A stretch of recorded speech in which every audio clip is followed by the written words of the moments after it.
sobat youtuber, pada hari ini Anda sedang menyaksikan dalam ruangan kantor guru sibuk mengadakan penilaian akhir semester sambil menunggu kedatangan Bapak Korwil untuk monitoring pas di sekolah SD 15 Malepet. Oh ya guys, sebelum kita lanjut, jangan lupa like, komen, dan subscribe di channel Aswaja Mentawai. Dari hasil kunjungan Pak Kabid yang kami dampingi dan materi itu yang beliau sampaikan di sekolah-sekolah yang punya. Mudah-mudahan tidak terlalu banyak di sini nanti yang perlu dilengkapi. Kalau saya lihat ada beberapa sudah ada, tetapi meskipun demikian perlu juga saya sampaikan terkait dengan hal tersebut. Yang pertama, ditemukan beberapa hal yang tidak sesuai antara laporan dengan fakta di lapangan. Apa itu? Yang pertama adalah absen. Begitu marahnya beliau sampai ada beberapa dari sekolah itu difoto absennya. Saya tidak tahu ketika beliau bukan dari itu sendiri. Kami sengaja tidak mendampingi karena beliau memang meminta waktu itu ya. Dia sampaikan, tolong jangan dikasih tahu, kami akan datang secara mendadak. Maka kami tidak mendampingi waktu itu. Nah, pengalaman yang terjadi, absen yang kita laporkan itu hampir semua baik. Tetapi ketika beliau lihat di lapangan, banyak absen yang di sekolah kita pada golong tidak diisi. Meskipun itu bisa terjadi, kita hadir, tetapi hanya tukang diisi. Nah, oleh karena itu saya berharap kepada kita bersama, setiap hari diusahakanlah untuk mengisi absen. Secara keseluruhan ya, ini ada beberapa tetapi belum keseluruhan, hanya jumlah siswa saja. Yang pertama adalah struktur. Kalau di sini tadi saya sudah lihat, ini sudah ada struktur. Lalu yang kedua adalah daftar urutan kepangkatan yang saya lihat di ruang di sebelah. Mudah-mudahan itu sudah ada. Kemudian yang ketiga itu terkait dengan aset. Nanti secara lebih detail akan disampaikan oleh rekan kerja saya Pak Kawas. Kemudian terkait dengan bos, itu harus melalui proses secara berurutan. Pak Kabid kita ini memang 20 tahun menurut informasi yang kita terima itu 20 tahun beliau di keuangan. Maka kalau soal keuangan itu dia sangat detail, maka ada beberapa langkah-langkah yang memang harus dijalani dalam penyusunan RKI. Pertama, kita harus berpedoman pada rapor sekolah.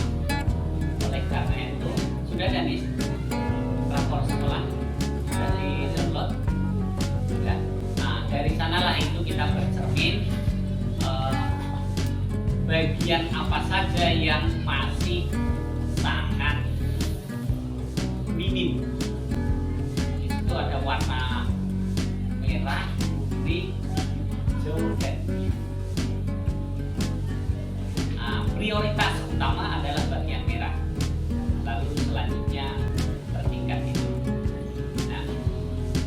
Dari sana lalu kita menginput dari kebutuhan teman-teman di sekolah, dari kelas, kebutuhan apa saja diinput, lalu selanjutnya dibicarakan bersama. Nanti kita akan nah, itu kemarin sempat ditanya oleh Pak Kabit, bahkan ada komite dipanggil Pak Kusut, ditanya soal itu. Tahu apa kalian soal penyusunan anggaran belanja sekolah? Kebetulan kemarin yang ditanya itu adalah guru yang termasuk yang pandai bicara, maka selamatlah di tempat itu. Tetapi ketika ditanya oleh Pak Komite yang ditanya, tahu Bapak ini soal penyusunan ini? Tahu Pak, dipanggil kami diajak rapat. Lalu, tapi setelah ada uang, nggak tahu lagi kami, nggak dikasih tahu. Nah, karena saya melihat meskipun tidak ada kepala sekolah, mungkin nanti orang yang dituakan untuk bisa menyampaikan kepada kepala sekolah. Pertama soal kebersihan lingkungan. Saya tadi sebelum ke sini parkir motor di sana, lalu sempat jalan-jalan lihat itu. Mudahan sudah terjalin di sini jalinan komunikasi antar kita, antar guru, antar sekolah, antar guru dengan kepala sekolah, supaya kalau komunikasi terjalin baik, maka segala sesuatu yang mungkin dirasa sulit, yang mungkin tidak mampu kita kerjakan, bisa dikerjakan bersama. Sehingga celah-celah di mana orang akan mengadu domba kita, orang akan mencari kelemahan-kelemahan kita, itu bisa dapat mungkin diminimalis. Mengapa saya katakan begini? Karena di tempat tertentu, saya tidak sebutkan tempatnya, kalau Pak PS punya bahasa tersendiri dalam menyampaikan ini, itu terjadi. Nah, saya berharap tidak terjadi dulu. Guru SD kelas Malepet. Jadi kedatangan kami di sini rombongan dengan Pak Korwil ini sebenarnya ingin datang monitoring kegiatan penilaian akhir semester di sekolah ini. Dan di seluruh sekolah di selatan. Tapi kemudian hari ini masih di sini, kemungkinan besok kita akan mulai. Dan untuk ke Hulu, kebetulan kemarin kami juga ke Hulu sebelum ujian, jadi kami bilang sama mereka, kami coba cek soal waktu itu soalnya udah siap apa belum, makanya semuanya ternyata mereka sudah standby, soalnya sudah dalam amplop semua, berarti sudah siap akan ujian di hari ini. Jadi oke, sekarang ini pertama tugas kami kedua adalah itu. Yang kedua, seperti disampaikan Pak Gubernur tadi, bahwa kami ada sesuatu yang harus disampaikan di sekolah ini. Mengapa? Karena pembinaan kita adalah pembinaan yang menyeluruh.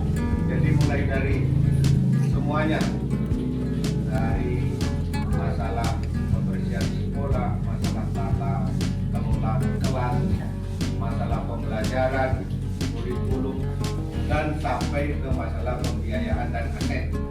Di sini menyangkut pekerjaan kita bersama, terutama adalah kepala sekolah, bendahara, dan pemegang aset.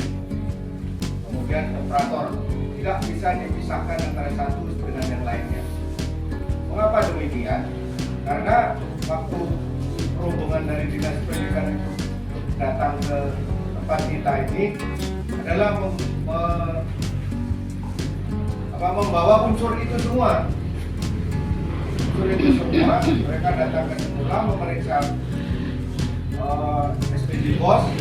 Yang diperiksa itu sebenarnya ada tim bos yang datang, kemudian ada dari tim aset, kebetulan kasih yang pegang aset kita itu adalah Pak Asdul, kemarin kan ada tuh. Kemudian tim bos itu Pak Sumarno datang itu. Kemudian kalau Pak Kabit itu pertama yang dia lihat adalah masalah kedisiplinan. Assalamualaikum warahmatullahi wabarakatuh. Waalaikumsalam.